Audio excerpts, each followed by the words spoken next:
Right then, let's get started. Imagine this, a single metallic click, an explosion contained in a tiny brass case, and then pure unadulterated speed. We've got our high-speed camera, the Phantom, running at thousands upon thousands of frames per second. It's the only way to see what's really going on. What you're about to witness is something that happens faster than the blink of an eye, stretched out into a beautiful, violent ballet. A bullet, a tiny piece of lead and copper, erupts from the barrel of a handgun. You see the fire, the smoke, the sheer force pushing it forward into the world. It's a moment of pure raw energy, and we're going to capture every last microsecond of it for your viewing pleasure. It's absolutely mad when you see it slowed down this much. The bullet isn't just flying, it's spinning, stabilized by the rifling inside the barrel. It cuts through the air, creating waves and disturbances we can't normally see. And its journey is just beginning. Today, we're not just firing into the distance. We've set up a series of targets, each one designed to react in a completely different and hopefully spectacular way. We're going to see this spinning projectile smash into a pane of glass, creating a web of destruction. We'll watch it plunge into a tank of water, fighting against a force that wants to stop it dead. And we'll see it meet its match against a piece of modern body armor. It's science, but it's also just ridiculously cool to watch. This is what we do. We take the incredibly fast and make it understandable. We're peeling back the curtain on the hidden physics that govern our world. When a bullet hits something, it's not just a simple impact. It's a massive, instantaneous transfer of energy. That energy has to go somewhere, and how it's transferred is what creates these incredible visuals. It can shatter, it can splash, it can deform, it can vaporize. Each material tells a different story when it's hit with this much force in such a small area. So, get ready. We're about to break down the science behind the impact, frame by mesmerizing frame. It's going to be brilliant. The first shot is always the most impressive. The gun recoils, the slide flies back, and the tiny hot brass casing is ejected, spinning through the air like a golden acrobat, all while the bullet is already halfway to its target. Seeing all these things happen at once, but stretched out over several seconds, is just mind-boggling. You appreciate the engineering, the chemistry, and the physics all working in perfect, violent harmony. It's a symphony of mechanics, and our camera is the conductor. So, grab your popcorn, sit back, and prepare to have your mind blown. First up, we're taking this bullet for a swim. It's going to be epic. Alright, for our first test, we've got a massive fish tank, crystal clear and filled to the brim with water. On the other side, our trusty Phantom camera is ready to go, focused right on the point of impact. The plan is simple. Fire a bullet directly into this big block of water and see what happens. In real time, it's just a splash, a plink, and it's over before you even register it. But, in our slow-motion world, it's a completely different story. It's a dramatic, epic event. We're about to witness the immense power of drag and fluid dynamics. Let's get the gun in position and see what happens when this supersonic projectile tries to punch its way through good old H2O. 3, 2, 1, firing. The bullet enters the frame, a golden streak spinning on its axis. The moment it touches the surface of the water is just, wow. There isn't a splash so much as an explosion. The water doesn't have time to move out of the way gracefully. The bullet's incredible speed forces the water to part violently, creating a massive, expanding cavity of air and water vapor right behind it. It looks like a bubble, but it's more of a tunnel, a vacuum being carved through the liquid. The bullet is the architect of its own watery prison, and it's one of the most beautiful things we've ever filmed. As the bullet travels deeper, that cavity behind it continues to grow to an incredible size, far wider than the bullet itself. It pulsates and wobbles, a shimmering pocket of nothingness trailing the intruder. You can see the bullet tumbling, losing its stability almost immediately. The water is just too dense, it's like hitting a wall, but a wall that swallows you whole. The bullet's spin, which keeps it straight in the air, is no match for the thick, uniform resistance of the water. It starts to yaw and then flip over completely, all while that beautiful, terrifying bubble continues to expand and collapse behind it. And then, just as quickly as it began, it's over. The bullet, which was traveling at over 800 miles per hour, comes to a near-complete stop in only a couple of feet. It flutters down to the bottom of the tank like a discarded piece of metal. The massive cavity it created then implodes, collapsing in on itself in a rush of violent waves that ripple through the tank. It's an incredible demonstration of just how much energy water can absorb, from a supersonic projectile to a harmless sinking pebble in a matter of milliseconds. That is the power of water, and it's absolutely stunning to see in slow motion. So what is actually going on there? Why does the bullet stop so fast, and what's the deal with that massive bubble? The first part of the answer is a word you hear a lot in fluid dynamics: drag. Water is about 800 times denser than air. Firing a bullet into it is like trying to run through a swimming pool versus running down the street. The resistance is immense. The bullet has a huge amount of kinetic energy, but the water is incredibly effective at stealing that energy. Every single water molecule it has to push out of the way takes a tiny bit of its speed, and it's pushing billions of them. That massive bubble has a scientific name. It's called a supercavitation bubble. Cavitation is a fascinating phenomenon. It happens when you move an object through a liquid so fast that the pressure behind the object drops below the liquid's vapor pressure. In simple terms, the bullet is moving so quickly that the water can't collapse back in behind it fast enough. This creates a pocket of low pressure, and the water in that area literally boils, turning into water vapor. So that bubble isn't just air the bullet dragged in, it's a pocket of steam and vacuum created by the bullet's own speed. It's properly mental. The reason the bullet tumbles and loses its stability is also down to the density of the water. In the air, the gyroscopic stability from the bullet's spin is more than enough to keep it flying point first. But the instant it hits the water, the forces acting on it are magnified hundreds of times. The front of the bullet experiences immense pressure, while the sides experience different forces as it tries to carve a path. This imbalance quickly overwhelms the stabilizing spin, causing the bullet to yaw or turn sideways. Once it's sideways, its surface area increases dramatically, which is like hitting the brakes even harder. The final collapse of the cavitation bubble is almost as violent as its creation. Once the bullet has slowed down enough, the high pressure of the surrounding water comes crashing back in to fill the void. This collapse creates a powerful shock wave and a jet of water that can even move backwards towards the entry point. It's an incredibly energetic process from start to finish. The water effectively fights back. It shows that stopping a bullet isn't just about being hard, sometimes being dense and fluid is an even better defense. It absorbs and dissipates the energy in a completely different and arguably more elegant way. Right, next up on our slow motion hit list is glass. We've got a few different setups here. First, a simple pane of flat glass, the kind you'd find in a window. Then we've got some glass bottles, because who doesn't love to see a bottle get absolutely obliterated? Glass is a fascinating material. It seems solid and strong, but it's actually an amorphous solid, which means its atoms aren't in a neat, orderly crystal structure. This gives it some very interesting properties when it's put under extreme stress, like, for instance, being hit by a supersonic piece of lead. Let's get the phantom rolling and make some beautiful destruction. We're firing at the pane of glass first. The bullet is a blur, even at 100,000 frames per second.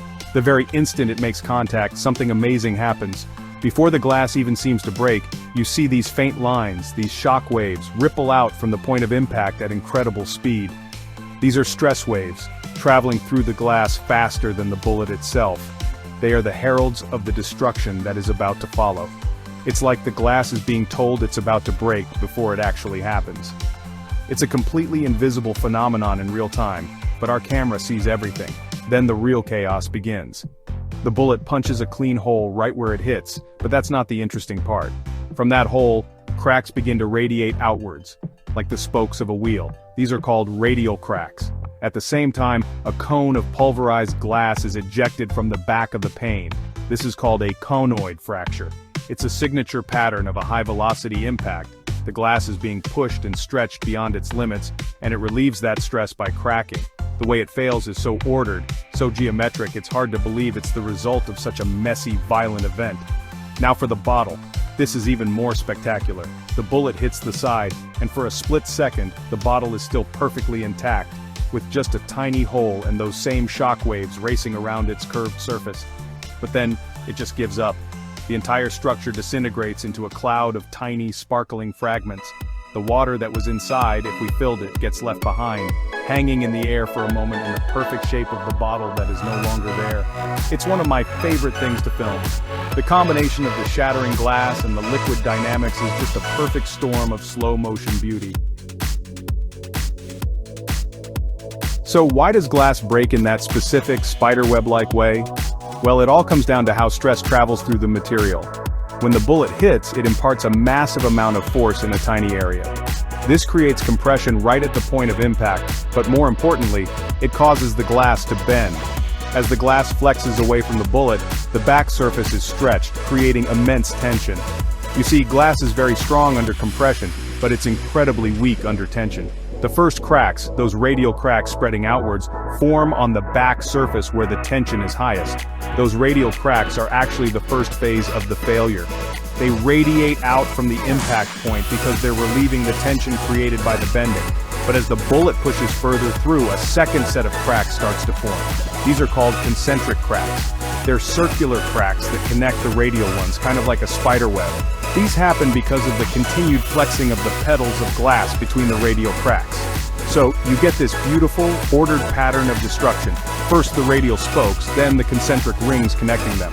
It's really just the glass's natural way of failing under this specific type of stress. The conoid fracture, that cone of glass that gets blown out the back, is also a classic sign of a high-velocity impact. It happens because the stress waves from the impact reflect off the back surface of the glass. When the compression wave from the bullet hits the freestanding back surface, it reflects back as a tension wave. And as we know, glass totally hates tension. This reflected tension wave literally pulls the glass apart from the inside out, causing a chunk to break away in a cone shape. The size and shape of this cone can even tell forensic scientists about the speed and angle of the impact. Now with the bottle, the process is even more chaotic because of its curved shape and internal pressure, if it's filled with a liquid, that is. The shock waves race around the curved surface, reflecting and interfering with each other. This creates incredibly complex stress patterns all over the bottle at the same time. There isn't a single point of tension on a flat back surface. Instead, the whole structure is put under extreme stress all at once. That's why it doesn't just crack, it completely disintegrates into 1,000 tiny pieces. It's a catastrophic failure of the entire structure, and honestly, it is absolutely brilliant to watch. Now for the ultimate showdown, a speeding bullet versus its nemesis, a bulletproof vest. This isn't a movie, this is real science. We've got a level 3A soft armor panel, which is typically made of many layers of a material like Kevlar.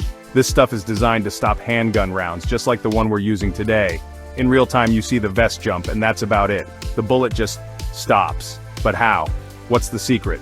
We're about to find out as we push our camera to its limits to see the moment of impact between the bullet and the fibers designed to defeat it. The camera is rolling, the shot is fired. The bullet streaks across the screen, spinning beautifully. It hits the vest, and the first thing you see is the fabric deforming. It pushes inwards, creating a deep pocket. The bullet, which moments ago was a perfect aerodynamic shape, immediately starts to flatten out. It's like hitting a super strong, super flexible net. The front of the bullet, the lead core, spreads out like a mushroom.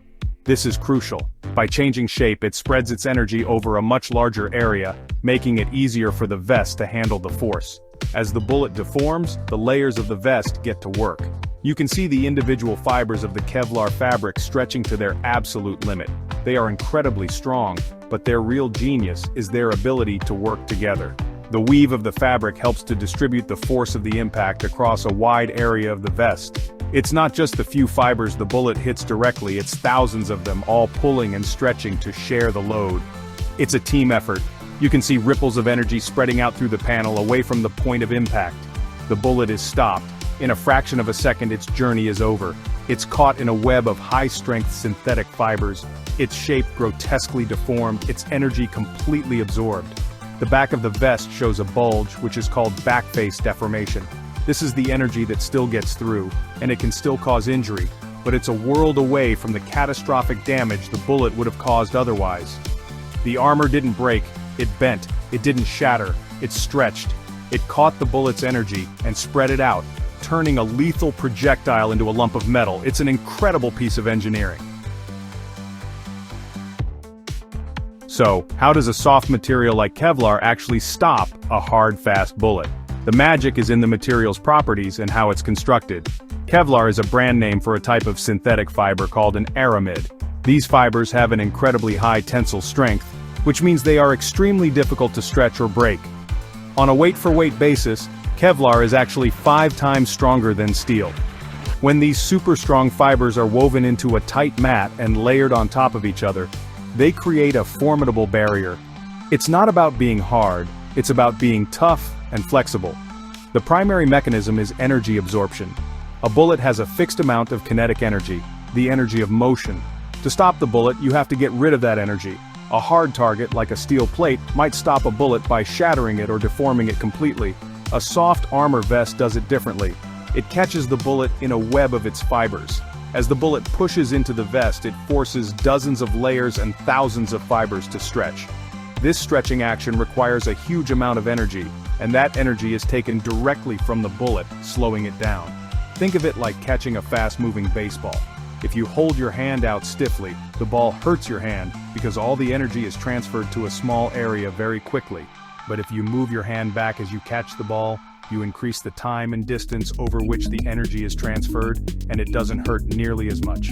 The bulletproof vest does the same thing on a micro scale. It provides a deep, flexible cushion that increases the time it takes for the bullet to stop, drastically reducing the peak force of the impact. It's a brilliant application of basic physics. The mushrooming of the bullet is also a key part of the process. The soft lead tip of the bullet is designed to deform on impact. As it hits the tough Kevlar, it flattens out, increasing its surface area. This prevents it from acting like a sharp needle that could potentially slip between the fibers of the weave. Instead, it becomes a blunt object, ensuring that it engages as many fibers as possible. It's a perfect partnership of destruction and defense. The bullet's own deformation helps the vest to do its job more effectively, ensuring the energy is spread out and safely absorbed. Let's zoom in, really zoom in. Using our macro lenses, we can get up close and personal with the bullet itself and the forces acting on it. One of the most beautiful things to see is the spin. As the bullet leaves the barrel, the rifling, the spiral grooves inside imparts a rapid spin. We can see the light glinting off the copper jacket, revealing this spin in hypnotic detail. This gyroscopic stability is what keeps the bullet flying true, preventing it from tumbling end over end in the air. It's like a quarterback throwing a perfect spiral, but at over 1,000 rotations per second. It's mesmerizing. Another incredible detail you only see in extreme slow motion is the ejection of the shell casing. After the bullet is fired, a mechanism in the gun pulls the spent brass casing from the chamber and throws it clear. In our footage, you can see it fly out, still trailing a wisp of smoke from the gunpowder explosion. It spins through the air, a hot, empty shell, its job complete. It's a small but vital part of the mechanical process, and seeing it happen with such clarity gives you a new appreciation for the complex machine that a firearm is. Every single part has a purpose, and it all happens in a perfectly timed sequence. But perhaps the coolest unseen force we can reveal is the shockwave. A bullet traveling faster than the speed of sound creates a conical shockwave, much like a supersonic jet creates a sonic boom. Normally, this is completely invisible because it's just a change in air pressure. However, using a special photography technique called Schlieren imaging, we can actually see these pressure waves. It looks like a transparent cone attached to the nose of the bullet, with turbulent air trailing behind it. We are literally watching the bullet tear a hole in the fabric of the air itself. It's a ghost that travels with the bullet, and we can make it visible. All these tiny details, the spin, the casing, the shockwaves, tell a bigger story. They show that a bullet's flight is not a simple arc. It's a complex interaction with the world around it. The air is not empty, it's a fluid that the bullet must fight its way through. The gun is not a simple tube, it's a machine that initiates a violent, controlled chemical reaction. Slow motion allows us to dissect this moment, to pause reality and appreciate the incredible physics at play. It transforms a single loud bang into a silent, intricate dance of force and motion. It's just awesome. And there you have it. We've witnessed the raw power of a bullet, slowed down for our scientific and, let's be honest, our visual pleasure. We saw it carve a ghostly bubble through water, only to be stopped dead in its tracks by the sheer density of the liquid. We watched it create a beautiful geometric spiderweb of destruction in a pane of glass, a testament to the physics of stress and tension, and we saw it meet its match against the flexible, super-strong fibers of a bulletproof vest. Its immense energy absorbed and dissipated in a fraction of a second. It's been absolutely spectacular. Let's take one last look at the best moments. Here's a rapid-fire montage of the highlights. The muzzle flash erupting in a perfect starburst, the bullet plunging into the water, that cavitation bubble blooming into existence. The glass pane disintegrating into a cloud of razor-sharp confetti. The bullet mushrooming against the Kevlar, its lethal journey brought to an abrupt and dramatic end. Each impact tells a unique story of energy transfer, material science, and pure, unadulterated physics. Seeing them all back to back is a reminder of how diverse and amazing the physical world is, especially when it's put under extreme pressure. We love doing this stuff, taking something incredibly fast and violent and turning it into something beautiful and educational is what we're all about. Every time we set up the Phantom, we learn something new, we see something we never expected. The world is full of these hidden moments, these split-second events that are just too fast for our eyes to process. And with this camera, we have the superpower to slow down time and share them with you. From the spin of the bullet to the ripples in the glass, every frame is a piece of a puzzle, and we love putting it all together. So, now it's over to you. We've shot water, glass, and armor, but the world is full of things that would look awesome being hit by a bullet in super slow motion. What do you want to see us shoot next? A block of ballistic gelatin, a row of watermelons, a stack of old hard drives? Leave a comment down below with your best, craziest, and most scientific ideas. The more ridiculous, the better. We'll read through them. And your suggestion might just be the star of our next slow motion adventure. Thanks for watching, and we'll see you next time.